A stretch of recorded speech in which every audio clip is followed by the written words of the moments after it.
సరుకులను, నాణ్యమైన సరుకులను, పెండింగ్ లో ఉన్న ఇంటి అద్దెలను, డౌన్ బీజేపీ వైసీపీ ప్రభుత్వం. అంగన్వాడీ సమస్యలు పరిష్కరించాలని బీజేపీ వైసీపీ ప్రభుత్వం. ఇవాళ కనీస వేతనం 26,000 రూపాయలు, కనీస వేతనం 26,000 రూపాయలు. పోరాడదాం అంగన్వాడీ న్యాయమైన డిమాండ్లు పరిష్కరించేంత వరకు, అంగన్వాడీ కార్మికుల న్యాయమైన డిమాండ్లు పరిష్కరించేంత వరకు.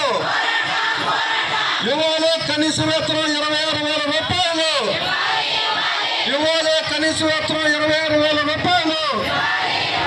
ఆపలేరు దౌర్జన్యాలతో ఉద్యమాలు, ఆపలేరు దౌర్జన్యాలతో ఉద్యమాలు. పరిష్కరించాలి అంగన్వాడీల న్యాయమైన